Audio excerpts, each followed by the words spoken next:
Assalamualaikum warahmatullahi wabarakatuh. Alhamdulillahirabbil alamin. Alhamdulillahilladzi arsala rasulahu bil huda wa dinul haq liyuzhhirahu 'ala dini kulli wa kafa billahi syahida. Asyhadu an la ilaha illallah wa asyhadu anna Muhammadan abduhu wa rasuluh la nabiyya ba'da. Yang kami hormati Bapak dosen pengampu mata kuliah Ilmu Alamiah Dasar. Kami sebut nama beliau Bapak Ahmad Sulaiman MAG di tempat. Perkenalkan, nama saya Maryam Jabarudin dengan NIM 010121010097 dari Prodi Pendidikan Agama Islam kelas 2D. Pada hari ini saya akan mempresentasikan hasil resume saya dalam mata kuliah Ilmu Alamiah Dasar. Slide pertama, yakni membahas tentang ilmu alamiah dasar. Jadi, mata kuliah kita bernama Ilmu Alamiah Dasar atau disingkat IAD. Mata kuliah ini merupakan salah satu mata kuliah MKD atau mata kuliah kompetensi dasar. Kelompok mata kuliah berkehidupan bermasyarakat atau MBB. Jadi, keputusan Dirjen Dikti nomor 30 garing Dikti garing Kep garing 2013 pasal 3 menyatakan bahwa kompetensi MBB yang dituju adalah agar mahasiswa menguasai kemampuan berpikir rasional, berwawasan luas, berjiwa besar sebagai makhluk intelektual, beradab dan bermartabat, yang bertanggung jawab terhadap terwujudnya etika dan moral atau nilai-nilai budaya bagi keturunan, kebersamaan, dan kesejahteraan hidup masyarakat, serta terpeliharanya sumber daya alam dan lingkungan. Slide kedua tentang relasi dan agama.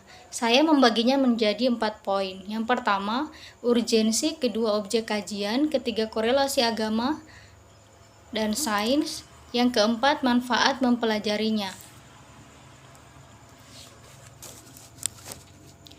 Sains dan agama adalah dua rutinitas yang berbeda sebagai sumber pengetahuan dan sumber nilai bagi kehidupan manusia. Sains dan agama melayani fungsi yang berbeda dalam kehidupan manusia. Tujuan sains adalah memahami hubungan sebab akibat di antara fenomena-fenomena alam, sedangkan tujuan agama adalah mengikuti suatu jalan hidup di dalam kerangka makna yang lebih besar.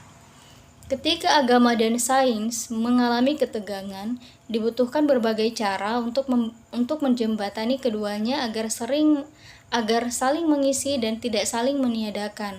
Satu hal yang paling diapresiasi adalah bahwa saat ini agamawan, terutama dari kalangan tokoh agama, memiliki kecenderungan positif untuk terjun langsung dalam dunia sains yang sangat luas. Kalau selama ini agamawan banyak yang hanya di pinggiran sebagai penonton, yang sering merasa kecewa atau dikecewakan oleh arus perkembangan sains, maka agama paling tidak telah memiliki wakil-wakil terpentingnya, masuk ke gelanggang dan bermain dengan aturan sains. Tokoh-tokoh seperti Ian Barbour, John Hawke, Kate Ward, dan tokoh-tokoh lainnya merupakan sebagian dari pelaku wacana baru dalam menghubungkan sains dan agama. Upaya-upaya mereka mulai bisa dirasakan hasilnya dalam perkembangan yang terkini. Kesadaran untuk tidak mempertentangkan sains dan agama merupakan hal yang tidak bisa diabaikan. Dalam tradisi Muslim, diskursus tentang relasi sains dan agama juga mengalami dinamika yang menggembirakan. Berikutnya slide kedua, yakni tanggapan atas pertanyaan dan jawaban kelompok. Tanggapan saya kepada pemateri tentang jawabannya, artinya agama dan sains saling berkaitan erat antara keduanya. Maka sains sebagai objek pengetahuan yang akan memperkuat keimanan seseorang terhadap agamanya. Dan slide berikutnya yakni share di FB. Mempelajari relasi antara agama dan sains mampu membuka cakrawala pengetahuan bahwa sains berkontribusi menjadi objek penelitian secara ilmiah yang menghasilkan keimanan yang kuat dengan pembuktian berbanding lurus dengan agama. Slide berikutnya yakni tentang teknologi terkini. Saya membaginya menjadi 4 poin penting. Yang pertama urgensi, objek kajian, dampak teknologi, dan manfaat mempelajarinya. Perkembangan teknologi masa kini semakin membawa kita ke arah digital dan mobile. Bila dibandingkan dengan dulu, kita bisa melihat iklan melalui televisi, koran, majalah, dan radio. Kini internet dan aneka device atau gadget bisa menggantikan media tersebut. Semakin berkembang pesat, perkembangan internet juga berimbas pada pertumbuhan bisnis, baik bisnis kecil, menengah, maupun perusahaan besar. Sekarang ini perkembangan peranan IT semakin penting karena dengan begitu, pekerjaan manusia semakin mudah. Berikut perubahan tren dan perkembangan teknologi pada masa kini. Yang pertama ada social gaming. Dampak perkembangan Facebook di tahun 2010 ditampilkan lebih seru dengan berbagai game seru. Yang kedua, body motion sensor. Sekarang ini game lebih seru dengan menggunakan gerakan anggota tubuh seperti tangan, kaki, dan badan. Yang ketiga ada augmented reality. Ini merupakan perkembangan game dengan menggabungkan dua reality dan dunia game dalam satu simulasi. Yang keempat, ada internet TV.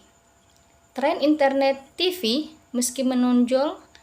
mulai menonjol pada tahun 2010 disebabkan oleh selesainya infrastruktur Telkom yang saat ini dalam proses pembangunan. Dan yang kelima, mobile payment.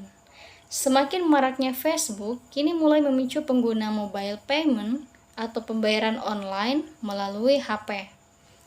Slide berikutnya, yakni tanggapan atas pertanyaan dan jawaban kelompok. Artinya, bahwa teknologi masa kini akan tetap mempunyai dampak negatif terhadap tingkah laku manusia, khususnya remaja masa kini. Maka dibutuhkan filter dan edukasi sedari dini di lingkungan keluarga masing-masing sebagai benteng kehidupan seorang muslim dalam pertanggungjawabannya di hadapan Allah. Lalu share di FB. Dengan mempelajari ilmu alamiah dasar, tentu tentang teknologi masa kini, membuat setiap kita manusia lebih bertanggung jawab terhadap diri sendiri dan lingkungan, peka terhadap setiap masalah yang terjadi di sekitarnya, dan ikut terlibat memberikan solusi di kalangan masyarakat. Materi berikutnya tentang bumi dan alam semesta. Saya membaginya menjadi 3 poin. Yang pertama urgensi, kedua struktur bumi, ketiga manfaat mempelajarinya. Bumi dan alam semesta. Alam semesta adalah bumi, tempat tinggal dan beserta isinya. Bumi merupakan satu-satunya planet yang terdapat adanya suatu kehidupan. Karena di bumi terdapat air dan juga oksigen, memungkinkan adanya makhluk hidup karena air dan oksigen merupakan kebutuhan dari makhluk hidup. Suhu bumi yang tidak terlalu panas dan juga tidak terlalu dingin, karenanya adanya atmosfer yang selalu melindungi bumi dari panasnya sinar matahari. Struktur bumi terdiri dari 3 lapisan, yaitu kerak bumi, mantel atau selubung bumi, dan inti bumi. Yang pertama, kerak bumi. Kerak bumi merupakan lapisan terluar dari bumi. Susunannya terdiri dari lautan dan daratan. Pada lapisan bumi ini memiliki struktur yang padat, terdiri atas batuan yang disebut litosfer. Yang kedua, mantel atau selubung bumi.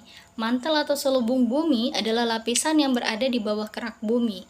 Lapisan ini sering dinamakan sebagai azenosfer.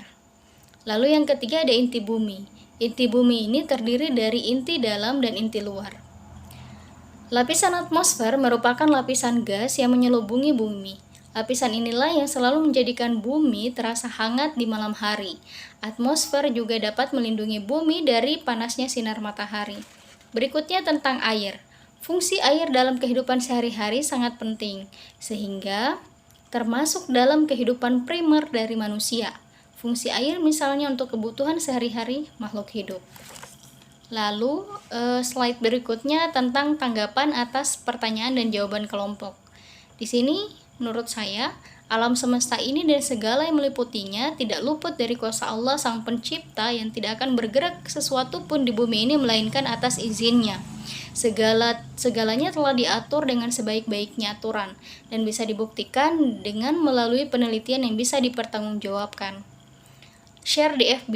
Mempelajari bumi dan alam semesta dalam ilmu alamiah dasar membantu mahasiswa dalam memperkaya literasinya dengan kembali belajar bagaimana bumi dan alam semesta diciptakan dan apa saja makhluk hidup yang diciptakan di atas hamparan semesta. Selanjutnya, materi dan energi. Saya membaginya menjadi 4 poin. Yang pertama, urgensi, objek kajian, proses terjadinya materi dan energi, dan manfaat mempelajarinya. Materi adalah segala sesuatu yang menempati ruang dan mempunyai massa. Semua benda yang kita temui tersusun oleh materi. Makin besar massa suatu benda, makin banyak materi dan sebaliknya. Energi adalah kemampuan untuk melakukan usaha. Ada banyak sekali jenis-jenis energi, mulai dari energi buatan sampai energi alami. Energi alami yang bisa digunakan manusia adalah angin, air, minyak, bumi, dan cahaya. Energi cahaya terbesar saat ini adalah matahari. Energi matahari yang juga membantu proses tumbuhan untuk berfotosintesis, membuat hujan, dan lain-lain. Energi buatan manusia salah satunya adalah energi nuklir. Namun, butuh tenaga ahli untuk menstabilkan radiasi yang dihasilkan. Energi dalam fisika adalah satuan kapasitas untuk melakukan pekerjaan atau usaha. Ada beberapa macam bentuk energi: kinetik, thermal, listrik, kimia, nuklir, dan berbagai bentuk energi lainnya. Hukum kekekalan energi menyatakan bahwa energi dapat diubah bentuknya, tetapi tidak dapat diciptakan atau dimusnahkan. Semua bentuk energi berhubungan dengan gerak. Misalnya setiap benda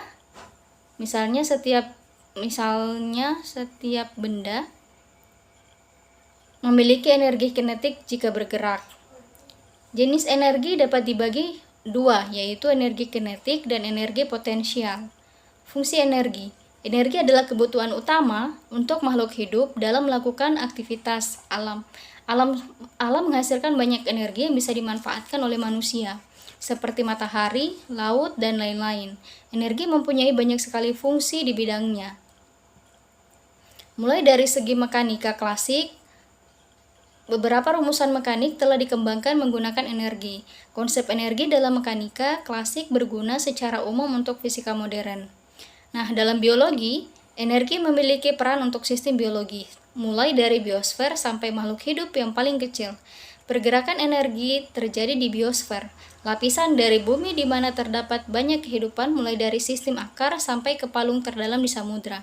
Energi memiliki peran dalam pertumbuhan dan perkembangan sel suatu organisme termasuk manusia.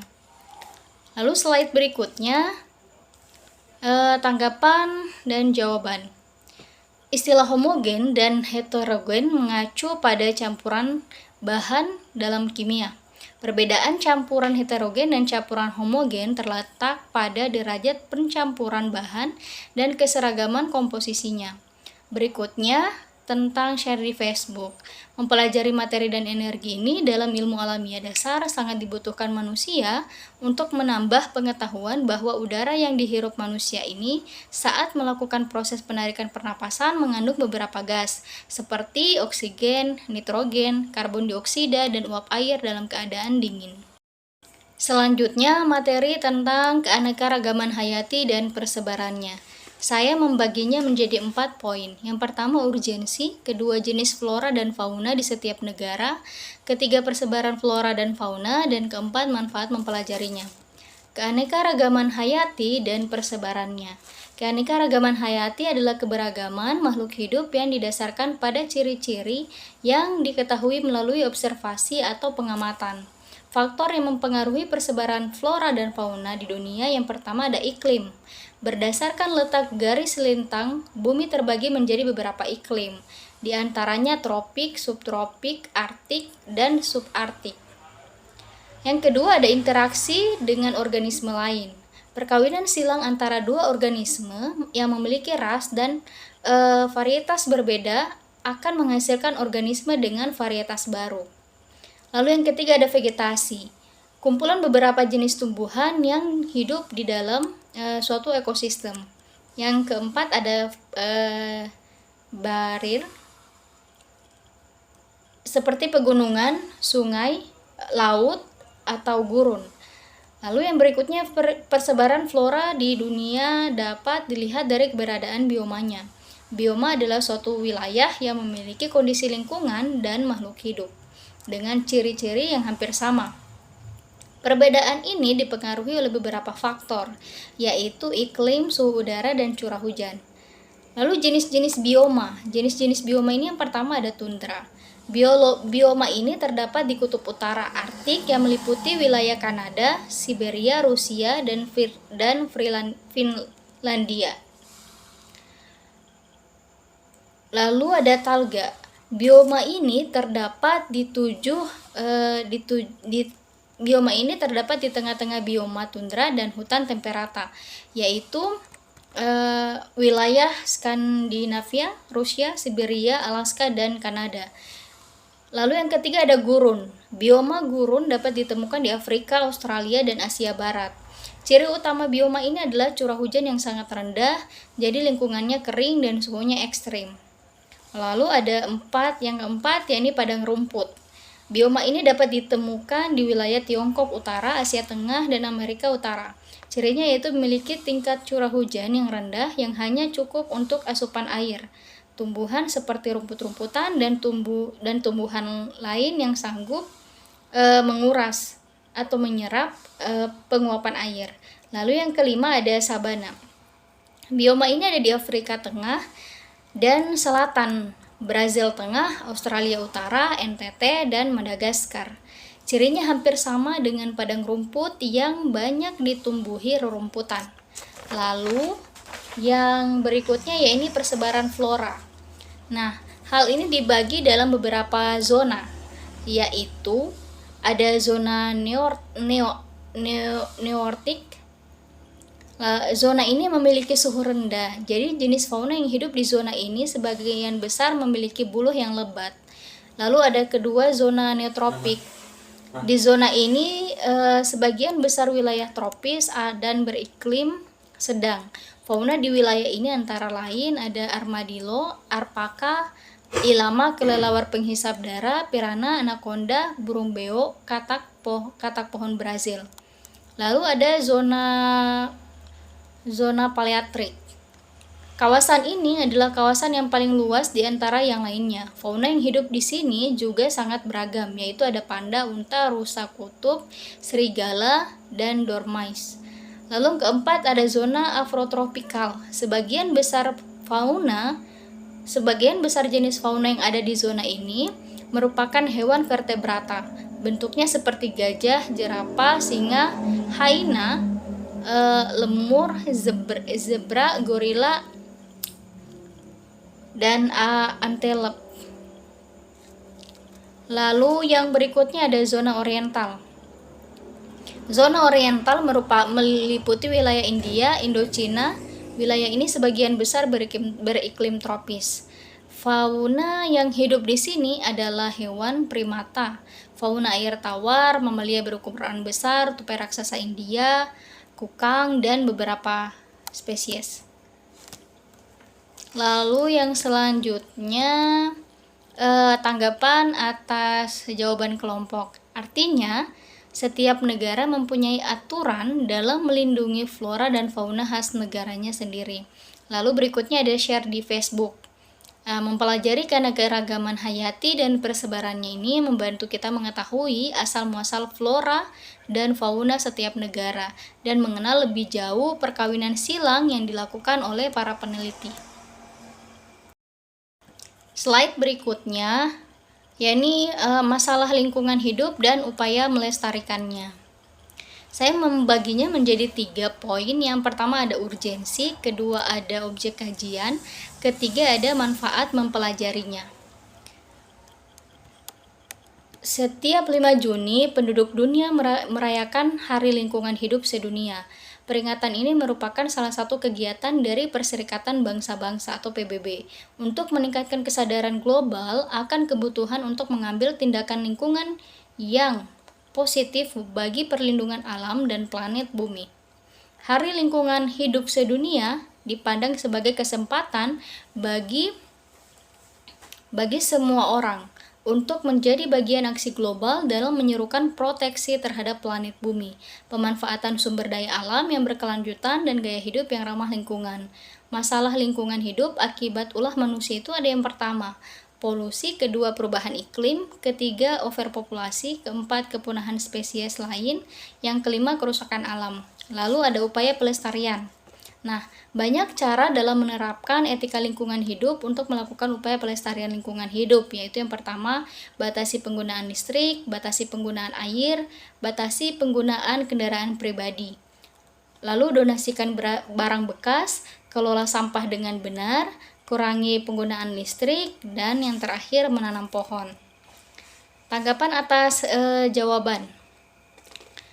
Pelestarian lingkungan adalah tanggung jawab bersama dan setiap individu harus memiliki kesadaran diri terhadap lingkungan sekitar agar kesehatan masyarakat terjaga dan terciptanya lingkungan yang nyaman di alam sekitarnya. Materi berikutnya yakni sumber daya alam dan lingkungan hidup. Saya membaginya menjadi 4 poin. Yang pertama ada urgensi, kedua jenis sumber daya alam, yang ketiga dampak kerusakan, keempat solusi menjaga lingkungan hidup.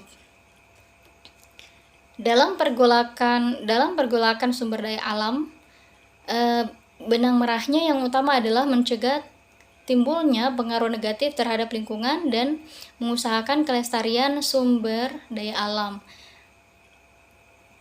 agar bisa digunakan terus-menerus untuk generasi-generasi di masa depan. Membahas sumber daya alam dapat kita bagi ke dalam 2 kategori besar, yakni sumber daya alam yang bisa diperbaharui seperti hutan, perikanan, dan lain-lain. Dan sumber daya alam yang tidak bisa diperbaharui seperti minyak bumi, batu bara, timah, gas alam, dan hasil tambang lainnya. Timah sangat identik dari sebuah ciri khas dari sebuah provinsi yang bernama Bangka Belitung. Berbicara tentang sumber daya alam tentu tak lepas dari peran sebuah teknologi tepat guna untuk sebuah kelestarian lingkungan. Untuk itu, pengusaha harus dapat memilih teknologi dan cara produksi yang bisa memperkecil dampak negatif dari lingkungan. Solusi yang bisa dimanfaatkan demi lingkungan hidup yang pertama adalah pemerintah harus lebih giat dalam meningkatkan kesadaran masyarakat mengenai pentingnya peranan lingkungan hidup dalam kehidupan manusia. Yang kedua, perlunya inventarisasi dan evaluasi potensi SDA dan lingkungan hidup. Ketiga, meningkatkan penelitian dan pengembangan potensi manfaat hutan, terutama untuk pengembangan pertanian, industri, dan kesehatan. Yang keempat adalah penyediaan infrastruktur. Yang kelima adalah perlunya penyuluhan dan kerjasama kemitraan antara lembaga masyarakat dalam pengelolaan hidup dan SDA dan lingkungan hidup baik di darat, laut maupun udara. Poin berikutnya yakni tanggapan atas jawaban kelompok. Setiap lini dalam masyarakat harus mengetahui regulasi pemerintahan dalam pengelolaan sumber daya alam di sekitarnya. Pemerintah daerah pun harus terbuka kepada masyarakat tentang pemanfaatan yang akan didapatkan oleh masyarakat itu sendiri. Lalu share di FB. Mempelajari sumber daya alam dan lingkungan hidup sangatlah penting, terutama bagi masyarakat sekitar, sebagai pengetahuan lebih luas, agar masyarakat tidak dirugikan dalam lahan dan sumber penghasilannya. Pemerintahan setempat juga akan merasa terbantu dengan penyuluhan terhadap masyarakat, serta melibatkan masyarakat dalam lowongan pekerjaan agar membantu kehidupan masa depan bermasyarakat dalam ekonomi yang lebih baik. Materi berikutnya yakni tentang karakter positif menyikapi alam. Saya membaginya menjadi 3 poin. Yang pertama ada urgensi, kedua langkah menjaga alam, ketiga dampak positif menjaga alam. Sikap menjaga kelestarian lingkungan alam sejatinya merupakan kewajiban seluruh pihak. Sebagian besar orang membutuhkan pembangunan berkelanjutan, kesadaran akan perubahan untuk mencapai transisi yang memenuhi kebutuhan manusia. Di sisi lain, tetap mendukung sistem kehidupan planet ini. Perubahan tadi mengacu pada nilai, sikap, dan perilaku individu serta masyarakat yang akan menghambat global. Tak dapat dipungkiri, seiring perkembangan global, terdapat perilaku manusia yang meningkatkan atau menurunkan kualitas lingkungan. Sebagai individu, kita bisa berkontribusi dengan hal-hal kecil di lingkungan, sebagai sikap menjaga kelestarian lingkungan alam. Sedangkan dari bisnis dan bidang industri, sebelum membangun dapat memutuskan terlebih dahulu produk dan limbah yang dihasilkan. Apakah ada manfaat lingkungan yang dapat ditekankan? Nah, beragam langkah kecil kita demi lingkungan akan berdampak baik di masa depan, yaitu yang pertama, mengelola sampah dengan baik, mengurangi penggunaan energi rumah tangga, kurangi penggunaan plastik, lalu menanam sayuran atau tumbuhan hijau, lalu menjual kembali dan menyumbangkan barang bekas, lalu kurangi konsumsi minuman kemasan, dan gunakan kendaraan umum. Selanjutnya, memilah sampah. Menjaga kerusakan alam adalah tanggung jawab kita semua. Alam yang indah ini perlu kita cintai karena alam merupakan ciptaan Tuhan yang tiada bandingnya dan tidak ada gantinya. Dengan menjaga alam dengan baik dan tidak semena-mena adalah perilaku yang sangat mulia. Merusak alam merupakan tindakan yang tercela karena akan mengakibatkan dampak yang buruk di kemudian hari. Mencintai alam dengan sepenuh hati kita merupakan salah satu tugas yang sangat penting. Tuhan menciptakan alam semesta ini yang begitu indahnya untuk makhluk di bumi ini. Dengan mencintai alam, maka kita akan peduli pada lingkungan alam sekitar kita. Lalu selanjutnya, tanggapan atas jawaban. Pemerintah dan masyarakat harus saling bekerja sama dalam setiap kesempatan demi terwujudnya alam yang sehat dan bermanfaat bagi sekitar. Lalu share di FB. Mempelajari tentang karakter positif menyikapi alam adalah hal yang sangat diperlukan setiap individu yang ingin menikmati udara dan lingkungan yang sehat untuk anak dan keturunannya nanti. Caranya adalah dengan membudidayakan lingkungan dengan tanaman hijau dan menjaga kebersihan lingkungan. Demikian hasil presentasi saya. Lebih dan kurangnya saya mohon maaf. Saya tutup dengan hamdalah. Alhamdulillahirobbilalamin. Assalamualaikum warahmatullahi wabarakatuh.